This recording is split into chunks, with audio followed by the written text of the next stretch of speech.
Oke, bismillahirrahmanirrahim. Assalamualaikum warahmatullahi wabarakatuh. Selamat pagi. Sudah hari Senin lagi, Dek ya. Mudah-mudahan belum terlalu capek menghadapi semester 3 ini. Apalagi mungkin ada yang kemarin ikut kegiatan Himamia ke desa apa itu namanya yang bakti masyarakat, terus baru nyampe kemarin sore ini masih capek sebetulnya mungkin. Ya nggak apa-apa. Kita kuliahnya gampang aja kok materinya. Oke, jadi kalau misalnya minggu lalu itu kita sudah bicara tentang PES 3, termasuk juga tentang apa sih namanya? Tentang pergerakan PES 3. Oh ya, FYI, untuk pergerakan-pergerakan senyawa organik dan polutan-polutan lainnya itu nanti akan dibahas, ada kok ininya nanti di pertemuan terakhir kita akan membahas tentang fate-nya itu. Jadi bagaimana mobilitasnya, kemudian bagaimana dia terdistribusi, dan segala macam. Nah, untuk pertemuan kali ini kita akan membahas tentang polyaromatic hydrocarbons atau biasanya yang lebih dikenal dengan sebutan PAH. Karena kan ribet ya ngomong polyaromatic hydrocarbons, ya ampun, itu kebelet. Nah, oke. Jadi, apa itu yang dimaksud dengan polyaromatic hydrocarbons?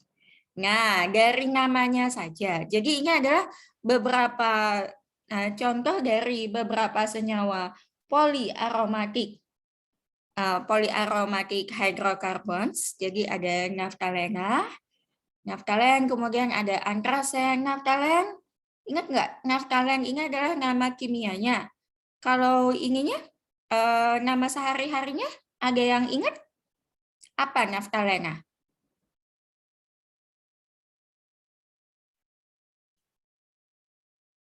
Ada yang tahu?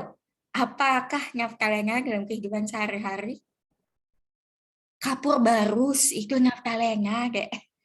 Kemudian juga naftalena, antrasen, kemudian juga ada fenantrena, piren, benzoapiren, kemudian juga ada koronan. Ya ampun, beda-beda tipis lah ya sama corona namanya. Kemudian, aduh, ini semoga tidak ada kenangan buruk dengan kimia organik ya, secara ini organik banget ininya strukturnya. Oke, jadi polyaromatic hydrocarbons. Namanya saja hidrokarbon. Jadi dia adalah senyawa organik. Oke. Kemudian ada kata-kata poli. Kalau poli kan artinya banyak. Kalau banyak ya setidaknya lebih dari satu lah ya, minimal 2. Kemudian aromatik. Aromatik itu ya cincin aromatik. Jadi polyaromatik dia memiliki 2 atau lebih cincin aromatik. Hidrokarbon dia adalah senyawa organik. Nah, sekarang apa sih namanya? Yang dimaksud dengan kalau misalnya saya tanya apa itu PAH atau polyaromatic hydrocarbon? Polyaromatic hydrocarbon itu adalah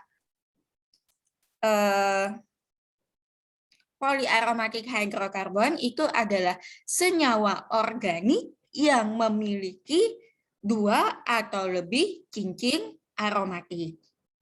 Nah, sekarang masih ingat tidak apa yang dimaksud dengan lipofilik? Ada, jadi senyawa itu biasanya kalau kita bicara tentang polutan atau pencemar, terutama pencemar organik, itu kita bicara salah satu karakteristiknya itu adalah apakah dia bersifat lipofilik atau apakah dia bersifat hidrofilik. Nah, kalau hidrofilik, ingat ya, apa yang dimaksud dengan senyawa yang sifatnya hidrofilik. Hidro itu air, filik menyukai. Hidrofilik itu adalah senyawa-senyawa yang dia menyukai air, Siapa sih yang nggak suka air sebetulnya? Nggak, ding. Maksudnya saya hidrofilik itu adalah senyawa-senyawa yang karena dia menyukai air, lalu dia lebih mudah untuk larut di dalam air. Sebaliknya, kalau senyawa tersebut bersifat lipofilik, nah, lipo itu dari kata lipid. Jadi lipofilik, dia itu daripada larut di dalam air, dia jauh lebih memilih untuk larut di dalam lemak. Biasanya senyawa yang bersifat hidrofilik atau larut di dalam air, dia lalu sifatnya, kalau dia hidrofilik, dia juga otomatis akan bersifat lipofobik. Lipofobik, coba deh ya sambil saya.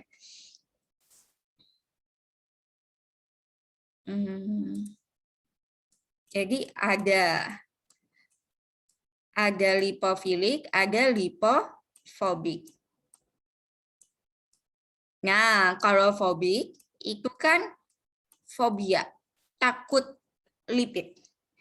Senyawa yang hidrofilik, dia mudah larut di dalam air, itu umumnya akan bersifat lipofobik, atau dia sukar untuk larut di dalam lipid atau lemak. Sebaliknya, senyawa yang sifatnya itu lipofilik, maka dia akan bersifat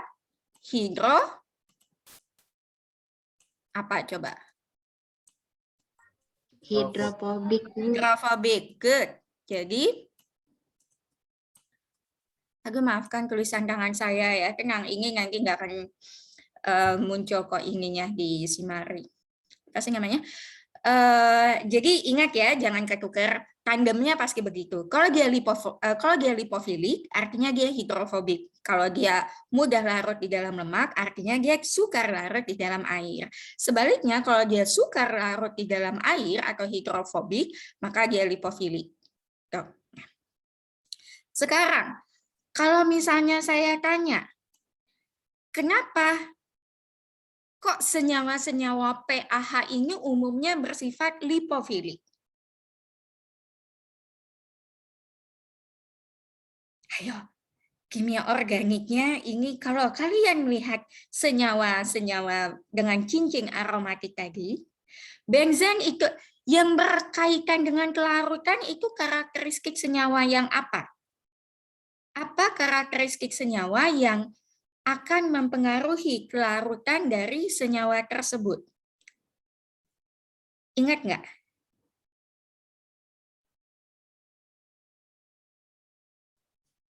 Kalau misalnya, ya udah saya kasih clue lagi. Kalau misalnya dengar istilah likes, dissolves likes, ingat nggak? Nah, itu apa? Kepolaran, Bu. Polaritas, bagus. Jadi kalau senyawa-senyawa yang sifatnya hidrofilik atau dia mudah larut di dalam air, kira-kira dia senyawa polar atau non-polar? Polar. Polar, good. Nah, kalau dia senyawa polar dan dia sifatnya hidrofilik. Artinya apa? Kalau lipofilik, kebalikannya kan? Kalau lipofilik artinya dia adalah senyawa yang sifatnya polar atau non-polar? Non-polar. Non-polar. Non-polar. Nah, sekarang misalnya nih, masa sih siapa tahu belum tentu kayak gitu. Misalnya nih ya, kalian masih pengen mencari legitimasi lagi, coba perhatikan strukturnya. Ingat, polyaromatic hydrocarbon tadi definisinya apa? Senyawa organik yang apa sih namanya? Senyawa organik yang memiliki strukturnya tersusun atas 2 atau lebih cincin aromatik. Benzen itu sifatnya polar atau non-polar?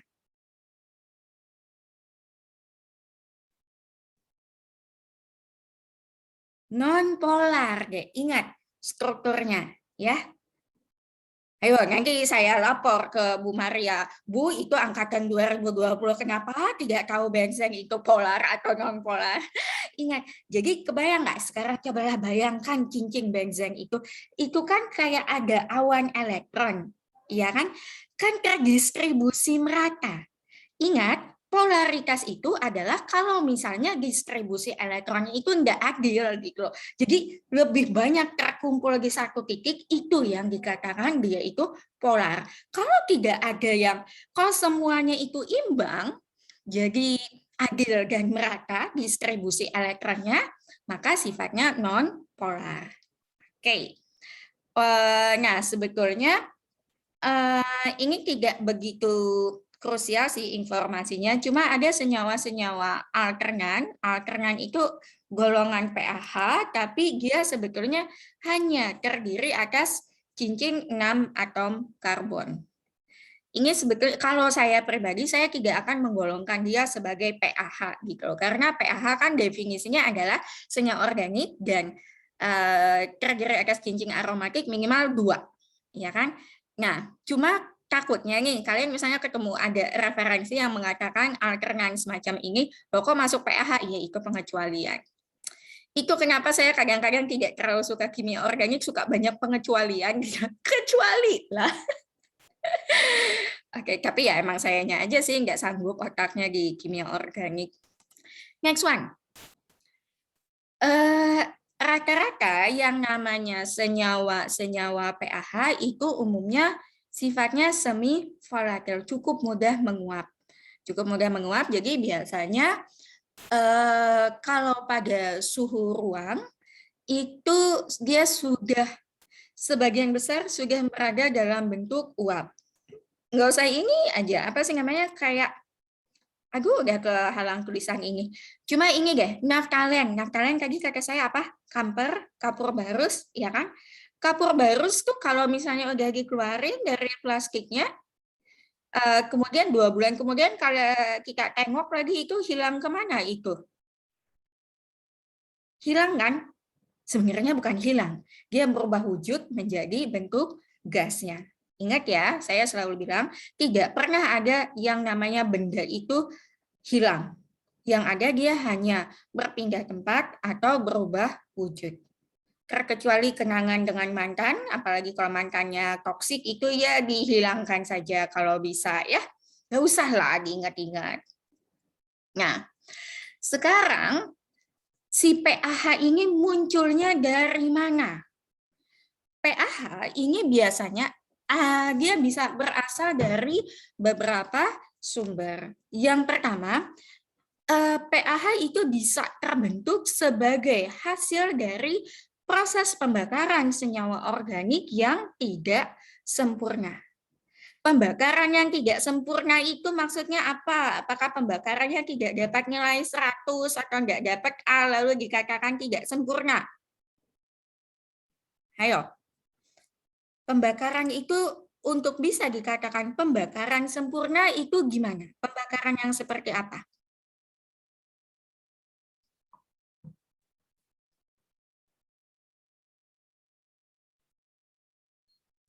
Dulu waktu ini awal-awal baru belajar kimia kan salah satu yang paling sering, paling awal tuh ya, waktu pertama kali belajar kimia waktu SMA dulu, kalau kita kan belajarnya mulai dari menuliskan persamaan reaksi, menyetarakan persamaan reaksi kan. Biasanya kalau senyawa organik harus ada apa, Dek? Harus ada atom C-nya, Bu. Itu senyawa organiknya, benar. Yang namanya senyawa organik harus ada atom C. Kalau untuk membakar senyawa organik, biasanya waktu menyetarakan persamaan reaksi itu, kalau pembakaran metana, reaksinya adalah seperti ini. Selain si senyawa organik, ada tuh satu lagi. Apa yang harus ada oksigen, Bu. Menghasilkan gas karbon dioksida, betul. Kalau pembakarannya sempurna, dia menghasilkan gas karbon dioksida dan uap air. Itu kalau dia sempurna. Cuma supaya bisa sempurna ini syaratnya apa? Kayak Pakai O2, Bu. Perlu O2, bagus. Jadi pembakaran senyawa organik itu supaya dia bisa terbakar dengan sempurna. Terbakar dengan sempurna itu artinya semua habis jadi karbon dioksida dan uap air, itu perlu oksigen.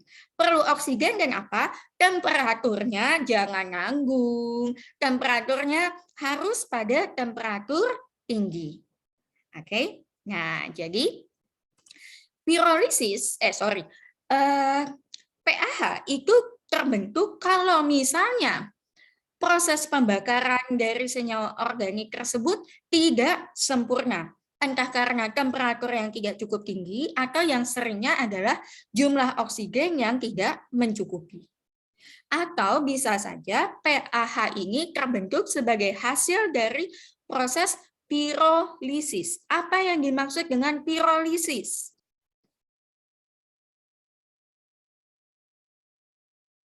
Lisis artinya sel tersebut ada sel yang mati karena selnya mengalami lisis. Kenapa? Pecah. Lisis itu pecah, ya kan? Kasarannya lah ya. Sebenarnya kalau orang biologi mungkin bakal nggak bisa ngomong kayak gitu, Bu Tami. Lisis itu gini. Ya intinya gini deh. Lisis itu pecah atau patah. Piromaniak.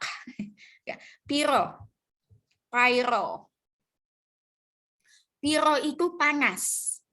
Nah, jadi pirolisis itu adalah proses di mana kita berusaha menguraikan senyawa melalui suhu yang sangat tinggi.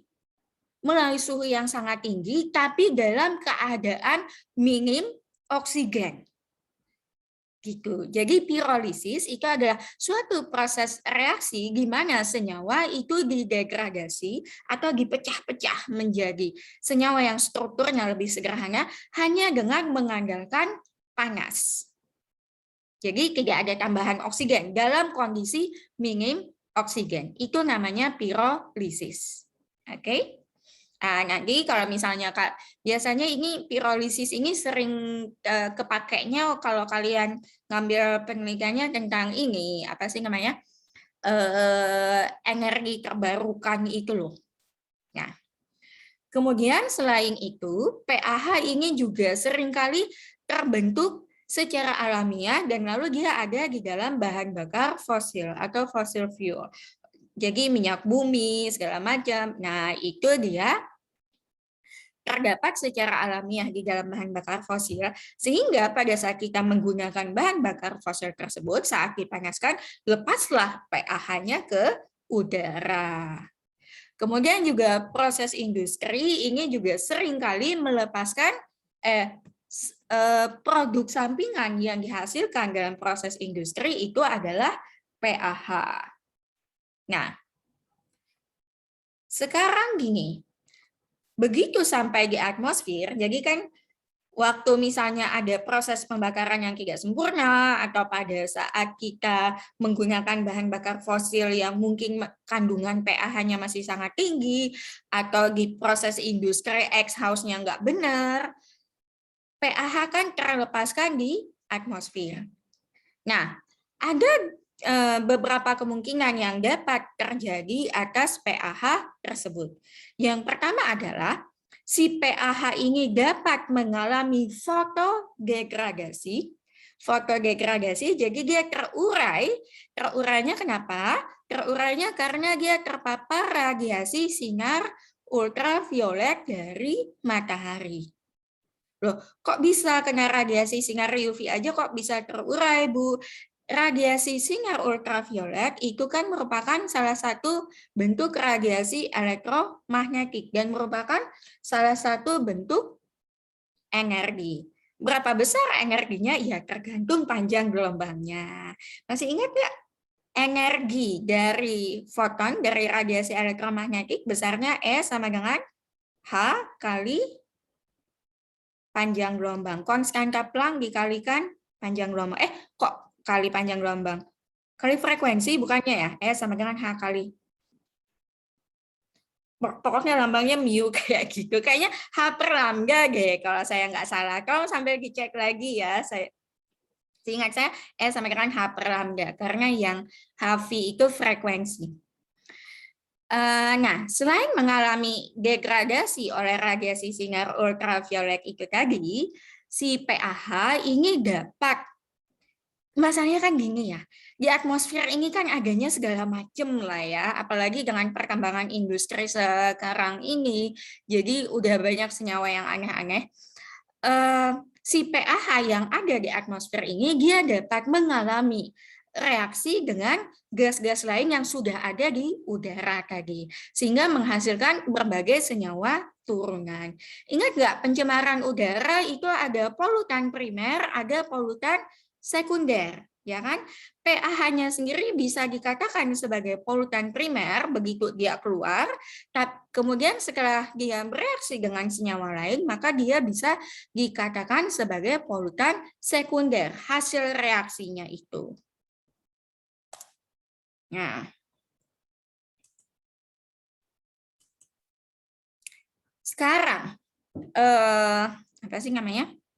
Bagaimana makhluk hidup itu dapat terpapar pH? pH itu tadi kalau dari segi strukturnya, ingat nggak? Salah satu karakteristik utama pH itu adalah dia cenderung bersifat lebih lipofilik. Dia suka larut di dalam air. Oleh karena itu, kalau misalnya si pH-nya ini ada masuk ke kompartemen lingkungan, masuk ke dalam perairan, bukannya dia terlarut di dalam air, dia cenderung akan menempel. Dia kan sebenarnya hidrofobik nih, yang aduh apaan sih molekul air ini, nggak usah deket-deket ya sama gue gitu. Jadi dia lebih memilih untuk menempel ke partikel-partikel padatan yang tersuspensi di dalam air. Ya, dalam air itu kan kalau misalnya dalam air itu suka ada padatan-padatan pengotor. Nah, daripada dia larut di dalam airnya, si pH-nya ini lebih suka nempel di padatan pengotornya itu. Atau ujung-ujungnya, ya sudahlah, daripada daku harus larut di dalam air yang sebetulnya daku tidak suka, lebih baik daku mengendap di sedimennya saja, di sedimen di dasar. Makanya itu kan saya selalu bilang, hati-hati kalau kita sebagai orang kimia, misalnya ada perusahaan yang kita curigai, sepertinya aktivitas perusahaan ini sudah mulai mencemari lingkungan saya. Terus orangnya bilang, oh enggak, lihat nih, hasil analisis air kami kan bagus-bagus saja. Lah sekarang coba lihat, siapa tahu pencemarnya memang sukar untuk larut di dalam air. Cek di sedimennya bagaimana.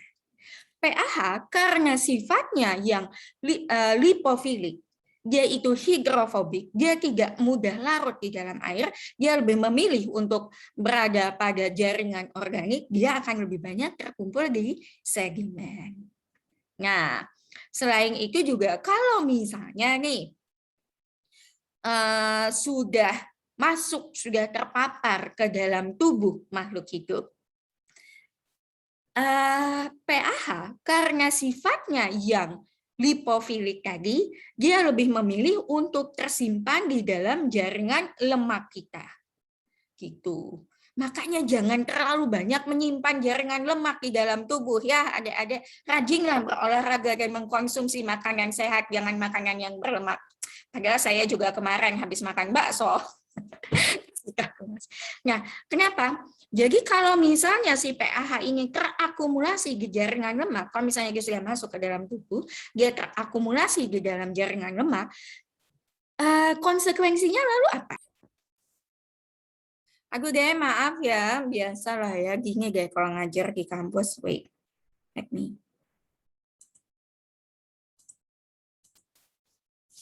Oke, kita lanjutkan. Kalau misalnya pH-nya ini sudah sampai terkumpul di dalam jaringan lemak yang ada di dalam tubuh, konsekuensinya apa? Konsekuensinya gini, sistem metabolisme tubuh kita ini kan sebetulnya sudah punya mekanisme untuk mengeluarkan sampah-sampah yang tidak diperlukan lagi di dalam tubuh itu melalui sistem ekskresi. Tapi biasanya sistem ekskresi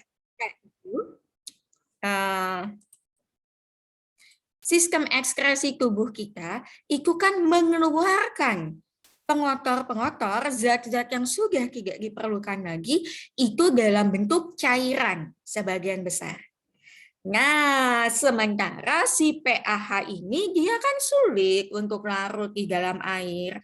Oleh karena itu, dia jadi lalu lebih banyak terakumulasi di dalam jaringan lemak, karena yaitu tadi, untuk dikeluarkan secara alamiah melalui sistem ekskresi metabolisme tubuh makhluk hidup pun juga sulit gitu loh. Karena ya gimana mau dikeluarkan gitu, dibawa keluar aja susah.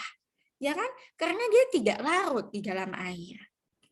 Nah, akan tetapi ada beberapa organisme tertentu, terutama organisme yang tinggal di laut. Saya tidak betul-betul ingat contoh-contohnya apa saja. Yang lebih hafal itu biasanya orang biokimia, biologi. Nah, beberapa hewan laut ini memang sistem metabolisme tubuhnya ini lalu punya jalur khusus, karena si PAH ini kalau misalnya dia dalam bentuk PAH-nya sendiri, dia terakumulasi, tertumpuk di dalam jaringan tubuh. Lalu oleh sistem metabolisme beberapa makhluk hidup, si PAH ini lalu dirubah bentuknya. Bukan dirubah bentuknya ya, ditransformasikan menjadi senyawa turunannya yang sifatnya lebih polar. Nah, kalau sifat senyawa turunannya ini lebih polar, maka lalu dia akan lebih mudah larut di dalam air sehingga lebih mudah untuk dikeluarkan dari sistem tubuh. Nah, jadi biotransformasi yang dimaksud di sini adalah sistem metabolisme dari beberapa makhluk hidup itu akan mengubah PAH menjadi senyawa turunannya yang memiliki polaritas lebih tinggi. Sehingga karena senyawa turunannya tadi lebih polar, dia lebih mudah larut di dalam air, dia lalu lebih mudah untuk dikeluarkan dari jaringan tubuh. Oke.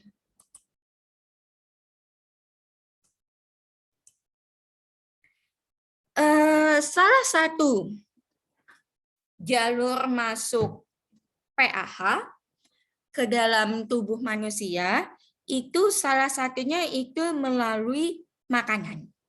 Nah, jadi apa saja nih?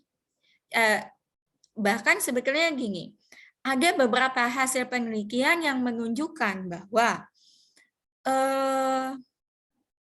susu sapi di beberapa daerah itu sebetulnya sudah terkontaminasi PAH. Nah, itu baru salah satu contohnya. Selain itu juga beberapa jenis makanan olahan itu dapat mengandung PAH. Entah karena memang nature dari makanan olahannya itu, apalagi kalau misalnya makanan olahan kan ini ya, kita menambahkan berbagai macam bahan aditif sintetik kan ya, entah itu pengawet, entah itu penambah rasa, dan segala macam. Kemudian saat makanan tersebut diolah, pada saat dia dipanaskan, kemudian juga ada proses-proses lainnya, maka senyawa-senyawa aditif yang ditambahkan itu tadi kan bisa bisa bertransformasi menjadi PAH dan akhirnya tertumpuk di bahan makanan yang sedang diolah tadi. Nah, kemudian juga sebetulnya makanan-makanan yang diolah melalui grilling, roasting, jadi yang dibakar, terutama yang sebenarnya seru sih ya kalau misalnya makan yang rame-rame gitu, yang dibakar, makan bakar-bakaran gitu loh, Dek, yang ditaruh di atas kayu bakar segala macam, roasting segala macam, itu juga sebetulnya rentan terhadap PAH. Kenapa? Soalnya gini, pada saat kita sedang nge-grill atau misalnya dibakar, kita sedang membakar, memanggang bahan makanan kita dengan menggunakan arang, ya kan? Arangnya itu kan bisa saja mengandung berbagai macam senyawa organik. Arang itu kan seharusnya kalau misalnya memang betul-betul arang yang murni banget, itu kan isinya ya cuma karbon saja. Nah, Tapi kalau misalnya arang tersebut pembakarannya tidak sempurna, maka bisa menghasilkan PAH. Kalau misalnya arang tersebut masih mengandung berbagai macam senyawa pengotor, pada saat kita membakar arang tadi bisa terbentuk PAH. Nah, kemudian PAH-nya mau menguap ke atmosfer, tapi udah keburu ada daging sate yang kita masak itu tadi deh. Nempellah dia di bahan makanan yang sedang kita panggang atau kita masak tadi. Ya udah, PAH-nya nempel di sana. Nah, selain itu, PAH juga dapat masuk ke dalam tubuh manusia, salah satunya itu melalui kontak derma. Kontak derma apalagi kan dia lebih mudah larut di dalam lemak. Kalau sudah masuk ke dalam ini, apa sih namanya, sulit kan untuk dicuci, karena sulit kalau dicuci hanya dengan air, karena ya kalau sudah nempel, dia menempel pada jaringan lemak tubuh kita, pada permukaan kulit. Kemudian kalau misalnya dibilas pakai air juga ya susah, karena kan ya itu tadi dia sulit untuk larut di dalam air. Kemudian juga karena sifat PAH yang semi volatil, maka dia biasanya berada pada suhu ruang, dia biasanya berada dalam bentuk gasnya, yang kita kan nggak tahu gitu loh, PAH-nya kan nggak ini ya, apa sih namanya, nggak berwarna, nggak kelihatan apa-apa. Jadi salah satu jalur masuk PAH ke dalam tubuh manusia itu adalah melalui sistem inhalasi atau pernafasan. Nah, ini saya nggak akan bacain satu-satu lah ya. Tapi pada dasarnya berbagai apa sih namanya, beberapa hasil penelitian itu lalu menyatakan bahwa dari berbagai jenis macam PAH yang ada, setidaknya ada 17 macam PAH yang dianggap berpotensi besar dapat mendisrupt atau bersifat toksik bagi organisme atau makhluk hidup. Asenaftan dan segala macam, kemudian ada piren dan seterusnya. BAP atau benzoapiren ini dianggap salah satu jenis PAH yang paling banyak ditemukan. Kemudian juga oleh karena itu, karena dia ini yang paling umum ditemukan, dia kalau tidak salah karena dia yang paling mudah terbentuk dan paling banyak terakumulasi, maka lalu benzoapiren ini menjadi salah satu indikator utama atas terjadinya pencemaran PAH. Jadi kalau misalnya di suatu lingkungan kita mencurigai nih bahwa sudah tercemar oleh PAH, salah satu parameter yang dianalisis terlebih dahulu adalah kandungan benzoapirennya. Apakah tinggi atau tidak?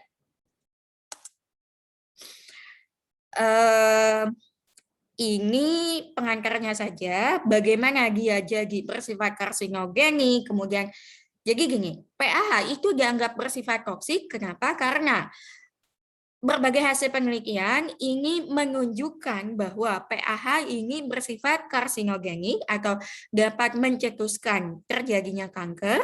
Kemudian juga PAH dapat mendisrupt atau mengganggu sistem hormonal, kemudian juga dapat mempengaruhi sistem imunitas. Kok bisa? Karena interaksinya dengan sel-sel yang ada di dalam tubuh, kemudian juga kalau saya tidak salah, saya pernah baca sekilas di jurnal itu keberadaan PAH ini dapat mendorong terjadinya mutasi genetik di dalam sel tubuh, makanya dia lalu bersifat karsinogenik. Tapi kalau untuk lebih detail interaksinya gimana, kenapa dia mengganggu sistem hormonal ini pada protein yang mana, dia berikatan, dan seterusnya. Kalau kalian tertarik dengan hal itu, ambillah toksikologi lingkungan. Ya, situ. Kalau untuk kimia lingkungan, kita cuma lihat sumbernya dari mana, kemudian juga dia berbahaya atau tidak, kemudian juga pergerakannya bagaimana.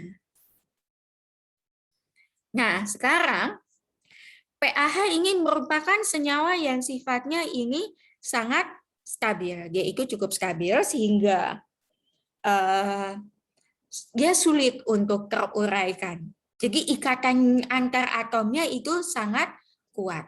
Selain itu karena strukturnya yang terdiri atas dua atau lebih cincin aromatik, dia umumnya lalu sulit untuk mengalami reaksi hidrolisis. Jadi reaksi hidrolisis, reaksi degradasi yang melepaskan air sebagai salah satu hasil reaksinya. Tapi pH ini sebetulnya juga dalam kondisi yang tepat itu dia dapat mengalami oksidasi, kemudian juga dia dapat terdegradasi melalui reaksi fotokimiawi. Reaksi fotokimiawi, jadi apa sih namanya, degradasinya, pemutusan ikatannya ini terutama difasilitasi dengan paparan radiasi elektromagnetik. Nah, selain degradasi oleh radiasi elektromagnetik tadi, pH ini juga dapat mengalami degradasi akibat aktivitas dari mikroorganisme.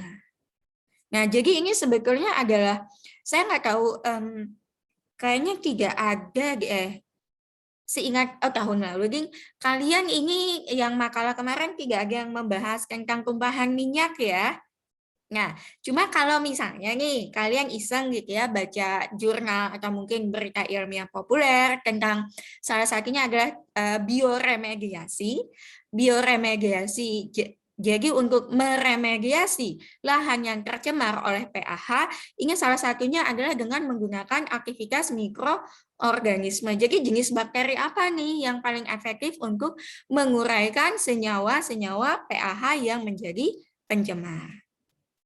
Nah, degradasi pH kalau misalnya kita mengandalkan aktivitas mikroorganisme, ini umumnya akan diawali dengan dioksigenase. Ya. Pusing nggak sih lihat skema kayak gini? Oke, nah ini adalah contoh dari, ini adalah contoh dari reaksi peruraian atau degradasi dari pH yang terjadi akibat aktivitas mikroorganisme.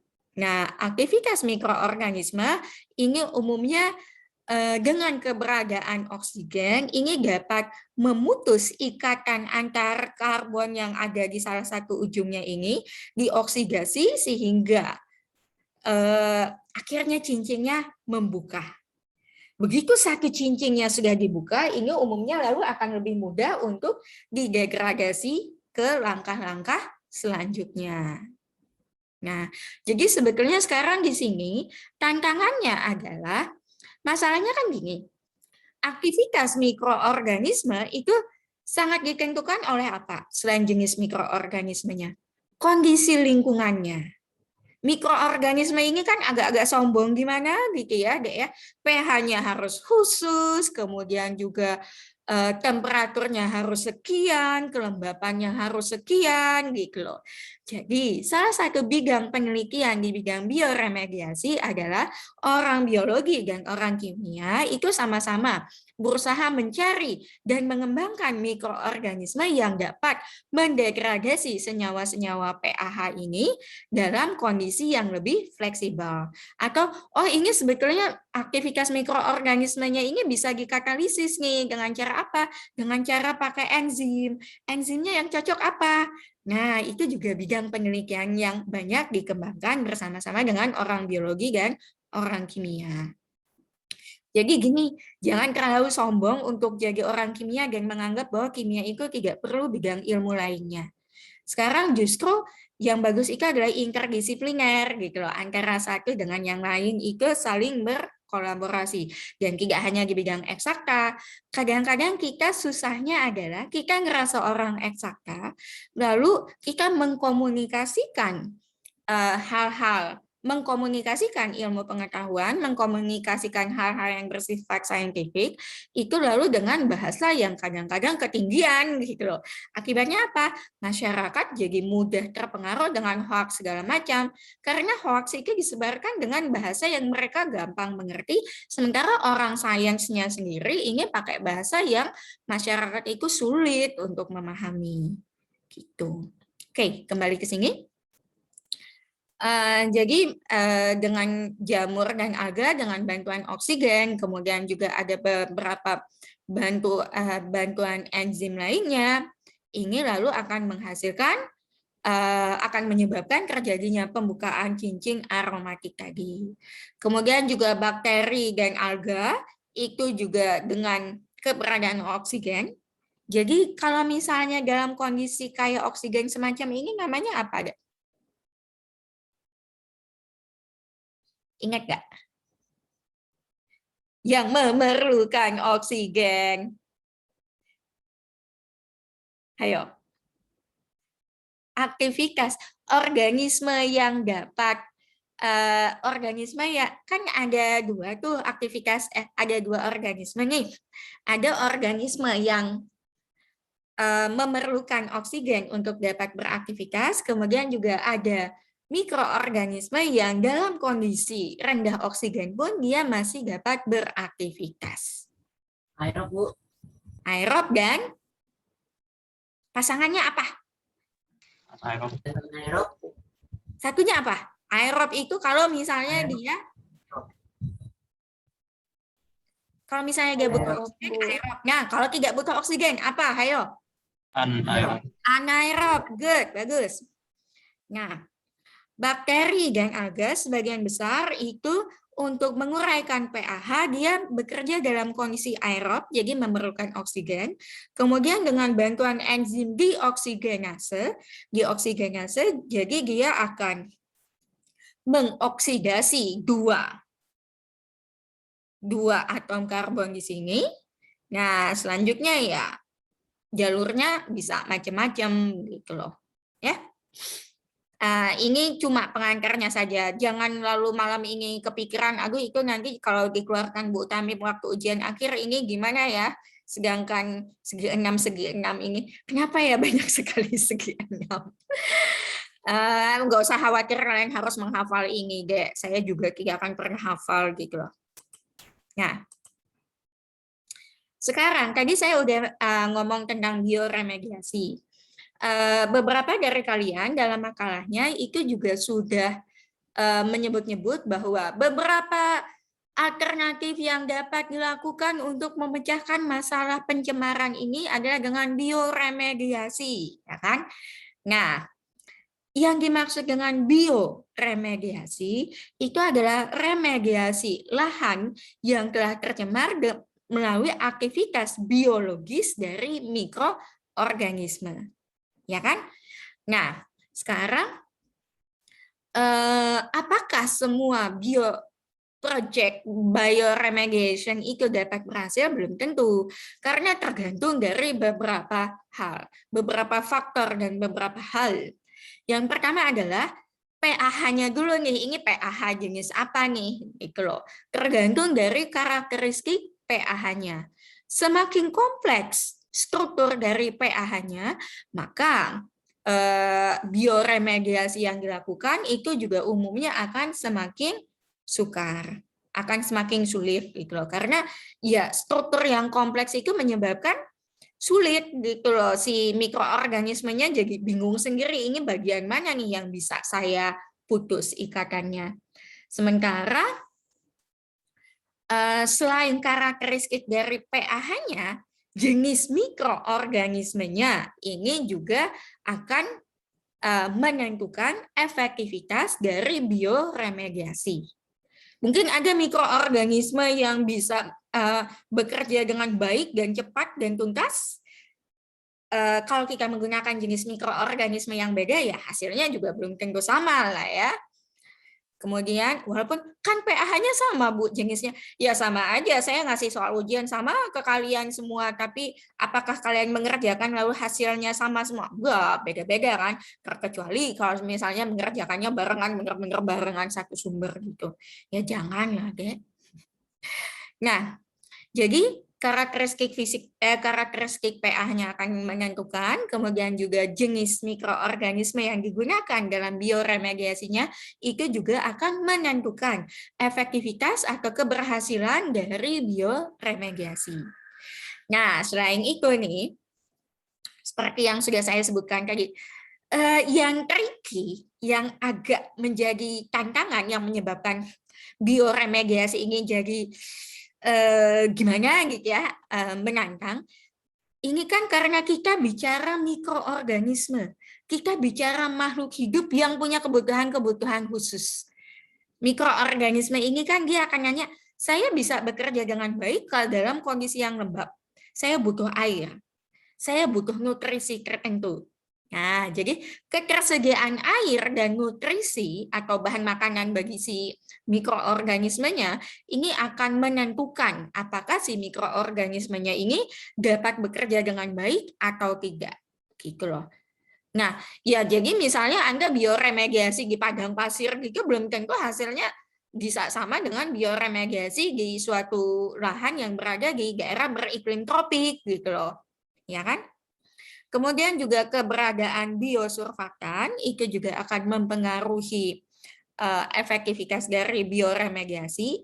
pH terlalu tinggi ya mikroorganismenya tidak bisa bekerja, terlalu rendah juga mikroorganismenya tidak bisa bekerja.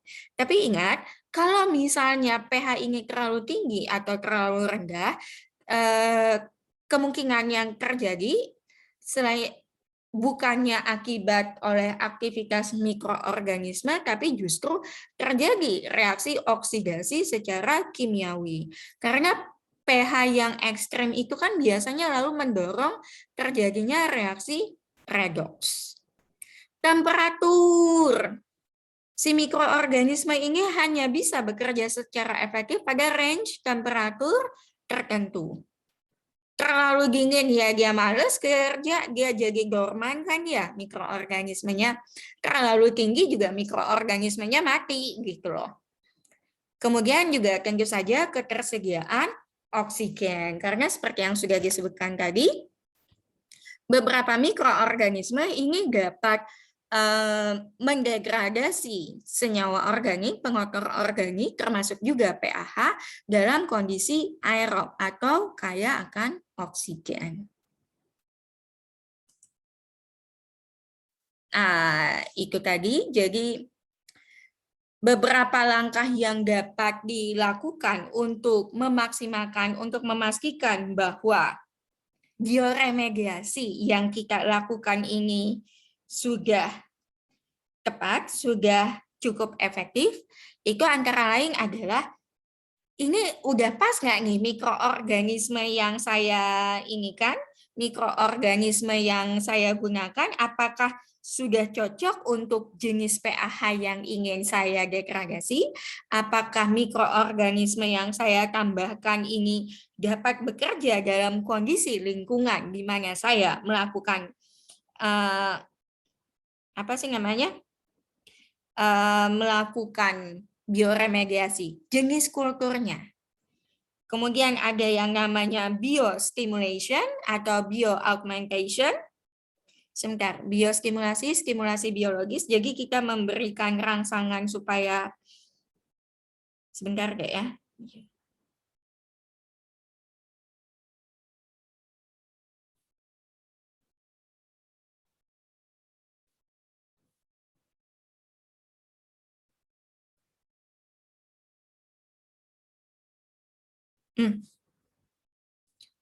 Sorry, saya kalau ada yang WA penting gitu jadi kadang-kadang ke distract. Ada biostimulation, ada bioaugmentation, biostimulation. Jadi gini, kita menambahkan nih, apa sih namanya? Kita berusaha menerapkan bioremediasi di suatu wilayah dengan cara kita ada mikroorganisme yang kita kembangkan di situ. Kemudian biostimulation, tapi kita tahu bahwa supaya bisa bekerja secara optimal, maka mikroorganisme yang ingin kita gunakan untuk mendegradasi pengotor atau pencemar organik tadi perlu kondisi-kondisi tertentu. Maka lalu untuk menstimulasi atau mendorong, merangsang, mempercepat aktivitas untuk memaksimalkan kinerja dari mikroorganisme kita tadi, menstimulasi itu kan mendorong gitu. Kita lalu berusaha memodifikasi lingkungan tempat ini, memodifikasi lingkungan tempat kita melakukan bioremediasi itu tadi supaya bisa berada dalam, supaya bisa menjadi kondisi yang betul-betul pas dan cocok untuk si mikroorganisme tadi bisa bekerja. Nah, bioaugmentation, augmentation itu jadi kita menambahkan ke suatu wilayah itu kita tidak hanya mengandalkan apa sih namanya mikroorganisme yang umumnya ditemui di daerah situ, tapi kita menambahkan mikroorganisme dari spesies lain. Ya kayaknya itu ya, saya suka kadang-kadang ketukar antara biostimulation sama bioaugmentation. Jadi kita menambahkan mikroorganisme yang secara alamiah tidak ada di sana ke wilayah tersebut. Atau ini genetic engineering and genetic modification. Kalau ini sudah sangat biokimia sekali ya. Jadi yang kita utak-atik tuh si mikroorganisme. Jadi gen si mikroorganisme itu kita berusaha si mikroorganismenya ini nih yang kita modifikasi genetiknya supaya kita bisa punya spesies yang lebih tahan terhadap kondisi-kondisi tertentu supaya dia bisa tetap bekerja katakanlah pada range pH yang lebih besar, pada range pH yang lebih besar atau range temperatur yang lebih fleksibel. Selesai. Oke. Jadi untuk materi hari ini itu saja. Dulu ada yang mau saya tanyakan. Ada yang perlu ditanyakan atau mungkin ada yang perlu saya ulangi atau ada yang perlu konfirmasi ulang? Silakan. Bu. Ya. Izin bertanya. Tadi Gimana? bisa dijelaskan ulang yang bioaugmentation dan biostimulation, Bu? Oke. Sebentar ya.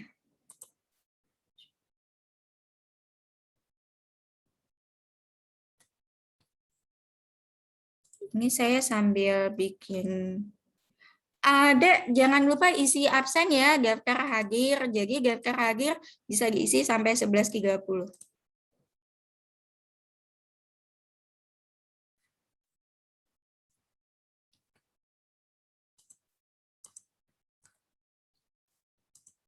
Oke. Sorry, biostimulation sama bioaugmentation. Itu ya bedanya. Oke, biostimulation itu gini. Dari kata stimulasi. Stimulasi jadi kita mendorong supaya mikroorganisme yang sudah ada di suatu tempat itu bisa bekerja dengan lebih baik. Kita berusaha memaksimalkan kinerja dari mikroorganisme yang sudah ada di suatu tempat dengan cara apa? Menstimulasi dia, kita berusaha menstimulasi kinerja dari mikroorganisme yang sudah ada di suatu wilayah dengan cara apa? Dengan cara memodifikasi lingkungan tempat si mikroorganisme tersebut berada. Paham? Jadi kan gini, kerjanya mikroorganisme itu kan sangat sangat banyak faktor-faktor yang mempengaruhi, ya enggak? Tadi apa saja? Misalnya ada pH, kemudian juga temperatur, kemudian juga ketersediaan air dan nutrisi, ya kan? Nah, biostimulation kita berusaha memperbaiki, menstimulasi kinerja dari mikroorganisme kayak gini aja. Kalian supaya kinerja kalian lebih bagus misalnya gini aja deh, di dalam kamar. Misalnya kalian tipe yang biasa belajar di kamar sendiri nih. Kalau misalnya kamarnya berantakan, enak nggak belajarnya? Ada yang bilang nggak enak, Bu. Tipe yang sama kayak saya. Ada yang, saya mah biasa aja, Bu. Nah, jadi kalian kan berusaha merapikan kamar itu supaya kalian belajarnya lebih enak. Biostimulation itu kayak gitu. Jadi berusaha memodifikasi lingkungan di sekitar mikroorganisme itu supaya si mikroorganisme tadi kerjanya bisa lebih maksimal. Entah dengan cara, biasanya sih salah satu yang dilakukan itu adalah dengan cara menambahkan, memberikan nutrisi-nutrisi tambahan ke dalam lingkungannya. Beri stimulus kayak gini aja, kayak misalnya kalian ditanyain kakak kalian, ini IP kemarin berapa nih? Oh, alhamdulillah ya 3,14. Yuk jadi 3,25 yuk. Nanti kakak kasih tambahan 500 nih per bulan. Ayo, jadi lebih semangat kan? Karena dikasih stimulus. Sama, biostimulation kayak gitu. Oke. Jadi paham biostimulation dulu. Paham ya biostimulation? Ya dari yang saya tangkap tadi itu tentang memanipulasi lingkungannya, Bu, supaya lebih mikroorganismenya lebih kuat lagi ya. Betul. Cuma kalau saya boleh saran, instead of using manipulating, instead of jangan pakai istilah memanipulasi, memodifikasi lebih enak ya. Memodifikasi kondisi lingkungan supaya kinerja dari mikroorganismenya itu lebih maksimal. Paham? Dimodifikasi. Terus satunya tadi apa? Bio-augmentation. Kalau ya ampun saya ngomongnya aja belibet. Bio-augmentation itu jadi gini.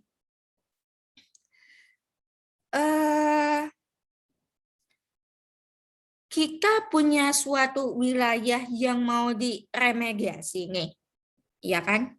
Nah, kemudian ada beberapa sebetulnya nih di wilayah kita itu tadi mikroorganismenya sudah ada tapi tidak cocok untuk mendegradasi senyawa pengotor yang kita maksud.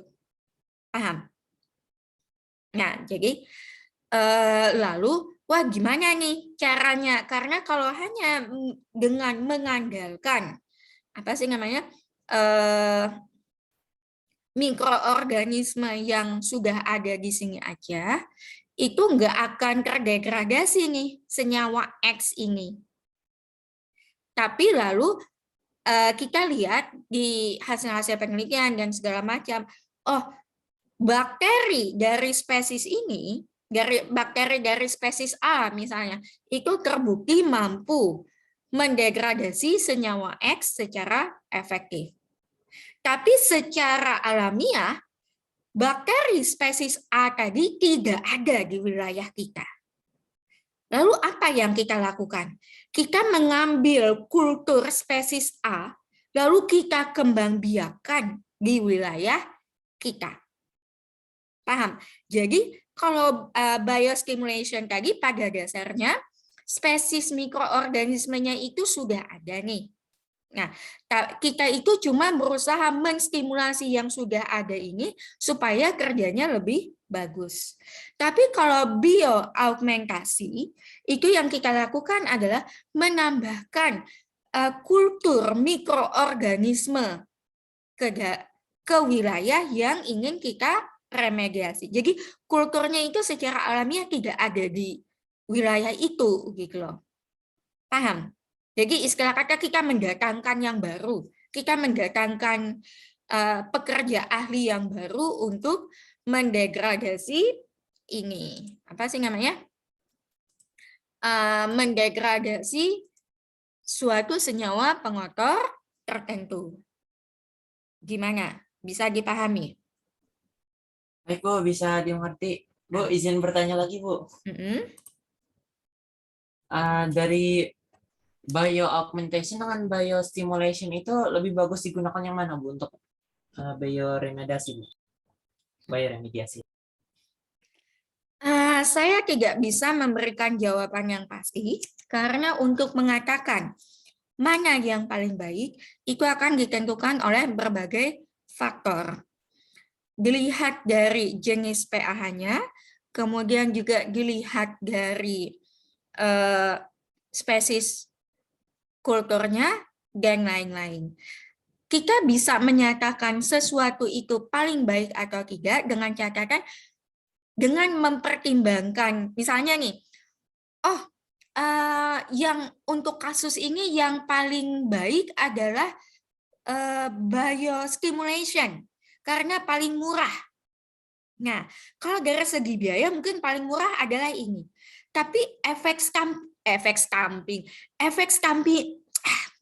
sebentar saya minum kopi dulu. Biasa kalau sudah Pak lihat ini tandanya saya kekurangan kafein.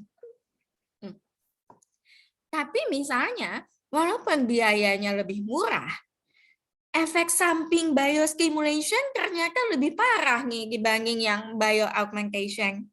Oke, jadi saya tidak berani mengatakan bahwa satu metode adalah yang paling superior dibandingkan metode yang lain. Akan tetapi untuk menentukan mana yang lebih baik itu akan sangat case per case by case gitu, tergantung kasusnya bagaimana. Oke, bisa dipahami, Irhan? Mungkin belum puas dengan jawaban ini, tapi so far menurut saya merasa itu jawaban yang paling aman. Bukan paling aman sih, yang paling realistis kalau menurut saya seperti itu. Sulit untuk mengatakan mana yang paling superior.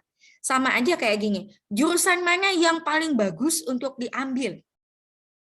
Kita sih ngomong, oh kimia nih paling bagus karena, tapi apakah itu berlaku secara universal? Tidak kan? Nah gitu. Beda kalau misalnya mana jodoh yang paling baik untuk saya. Nah itu kan tergantung takdir lah ya. Itu baru beda. Oke. Ada lagi yang lain yang mau ditanyakan atau mungkin ada yang perlu saya ulangi? Izin bertanya lagi, Bu. Mm-mm. Kalau Ibu sendiri ada nggak pernah melakukan biosimulation atau bioaugmentation, Bu, dari pengalaman? Saya belum pernah karena bidang saya tidak begitu suka mikroorganisme. Karena saya waktu kuliah, saya dulu semester 5 rasanya ngambil mikrobiologi, itu saya dari 16 kali kuliah, saya cuma 2 kali nggak ketiduran, waktu UTS sama waktu UAS. Nggak sih, tergantung sih. Kalau misalnya kamu memang tertarik dengan bidang ini, saya sarankan orang biologi yang mereka ini. Yang saya tahu pasti Pak Badrus Alfari, tahu mantan Kaprodinya biologi, itu salah satu penelitian beliau itu adalah tentang penggunaan kultur organisme untuk remediasi lahan bekas tambang. Nah, kemudian juga kalau untuk mikroorganisme, misalnya nih, kalian tertarik untuk mengembangkan ini, atau misalnya, wah kayaknya ini menarik nih Bu untuk PKM tahun depan, misalnya mau ngajuin PKM tahun depan. Yang saya tahu pasti Bu Wikiaski Imaningsih, Bu Aski biologi, itu bidang keahlian beliau itu mikroorganisme. Begitu. Kalau saya pribadi, saya enggak pernah sih, saya biasanya kalau saya kan lebih banyak ke pengolahan air dan air limbah gitu loh. Jadi nggak pakai mikroorganisme. Karena itu tadi agak ribet untuk ininya. Karena kan perlu mengembangkan kultur segala macam. Saya tidak cukup sabar untuk itu. Maksud saya kerjaan kantor aja udah banyak, masa saya masih harus ngurusin makhluk kecil-kecil yang nggak kelihatan gitu. Oke, Ilhan. Tapi kalau misalnya kamu tertarik dengan hal ini, saran saya ngobrol sama Pak Badrus atau sama Bu Aski deh, ya. Oke. Ada lagi yang mau ditanyakan?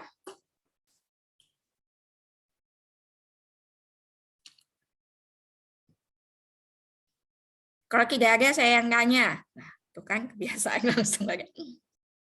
Dek, terkait dengan ini kemarin deh. Terkait dengan materi kita yang kemarin. Minggu lalu kita kan sudah belajar tentang KOW. Ingat nggak? KOW, kemudian ada KP, ya kan?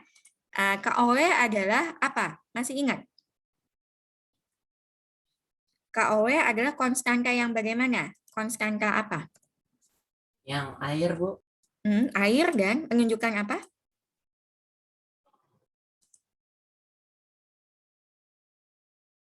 O-nya dari kata oktanol, W-nya dari kata water.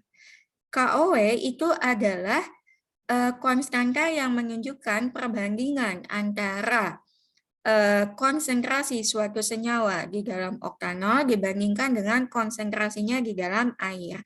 Masih ingat kenapa kok milihnya oktanol? Karena oktanol adalah yang dianggap paling representatif terhadap jaringan organik yang ada di dalam lingkungan. Nah, sekarang untuk pAH, kira-kira nilai KOW-nya tinggi atau rendah?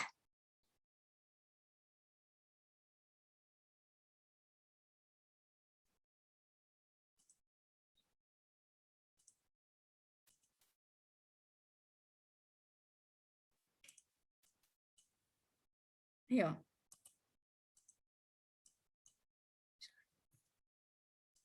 Ingat nggak? KOW itu sama dengan konsentrasi senyawa di dalam oktanol dibagi dengan konsentrasi dari senyawa tadi di dalam air. Ya kan? Nah, sekarang KOW pAH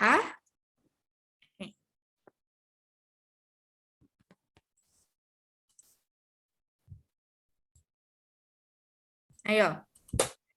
KOW tadi gimana? Setelah sempat terputus tadi mudah-mudahan jadi bisa sempat dapat inspirasi. Kira-kira nilai KOW dari pAH itu tinggi atau rendah?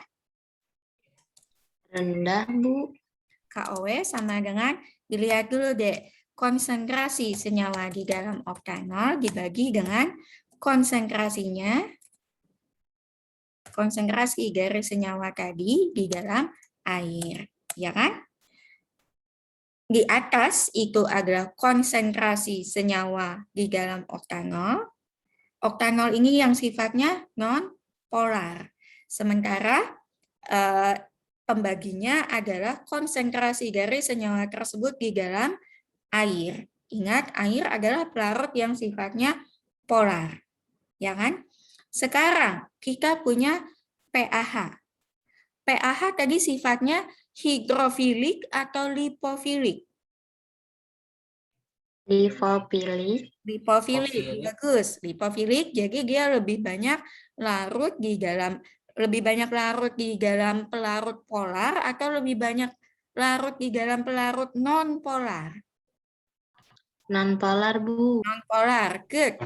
Sekarang nih, kalau misalnya kita punya campuran, kita ada punya pAH, kita masukkan ke dalam corong pisah nih. Corong pisah, masuk nih. Kemudian ada oktanol, ada air di dalam sini.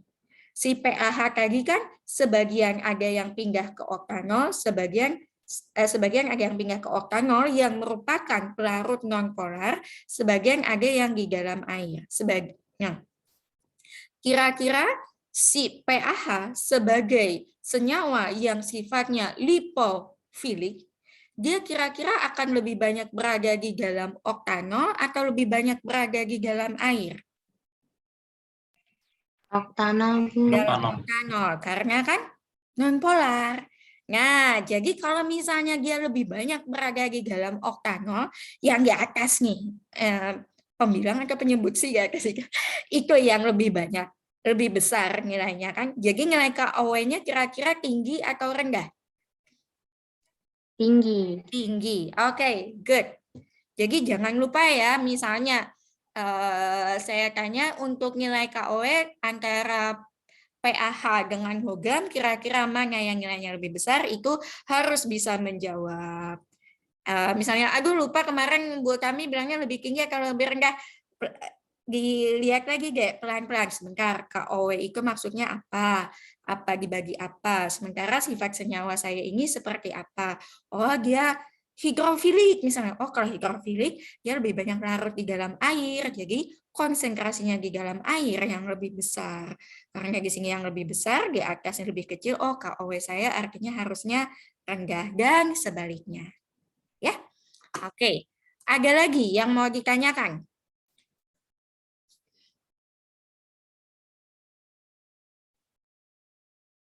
Atau mungkin saking udah pegelnya pinggangnya karena sudah dari jam 8 tadi duduk tidak berhenti-berhenti. Saya jambar dari jam 9 tadi udah pegel gitu. Punggung saya ini lansia sebelum waktunya, dek, lansia gini saya.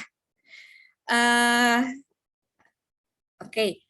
Kalau misalnya belum ada yang ditanyakan, cukup dulu sampai yang ini. Seperti biasa, kalau misalnya memang ada yang kalian memang belum paham, tapi misalnya aku malas banget nanya di depan orang banyak segala macam, apalagi mikirnya aku jangan-jangan gue doang nih yang nggak ngerti, kayaknya yang lain manggut-manggut aja, walaupun nggak ada yang nyalain kamera, cuma berapa. Percaya deh, yang lain itu kadang-kadang cuma lebih pintar dari kalian untuk menutupi ketidaktahuannya. Saya dulu juga suka gitu kok. Kayaknya semua orang lebih pintar daripada saya. Mereka paling cuma lebih jago berpura-pura. Nggak apa-apa, bisa tanya langsung ke saya. Termasuk juga ini ya, untuk makalah udah dilihat semua ya, mudah-mudahan feedback-nya bisa membantu. Kalau misalnya ada yang tidak puas, Bu, perasaan kan kami sudah kami tuliskan, Bu, ini. Silakan bisa minta banding istilah saya. Bisa tanya ke saya untuk mengkonfirmasi, bisa kita diskusikan lagi. Ingat, jangan lupa kalian juga masih harus presentasi atas makalah kalian tadi. Jadi mudah-mudahan feedback-nya bisa membantu kalian untuk mempersiapkan presentasinya dengan lebih baik. Oke. Sip. Mungkin itu saja dulu dari saya. Terima kasih sudah berhadir. Mudah-mudahan beneran hadir ya. Ini jangan-jangan cuma Zoom-nya doang, namanya muncul orangnya entah di mana. Terima kasih, mudah-mudahan apa yang saya sampaikan hari ini bisa dipahami dengan baik dan sedikit banyak ada manfaatnya. Wabillahi taufiq wal hidayah. Wassalamualaikum warahmatullahi wabarakatuh. Terima kasih semuanya. Waalaikumsalam warahmatullahi wabarakatuh. Terima kasih banyak, Bu. Terima kasih, Bu. Enjoy the rest of your week.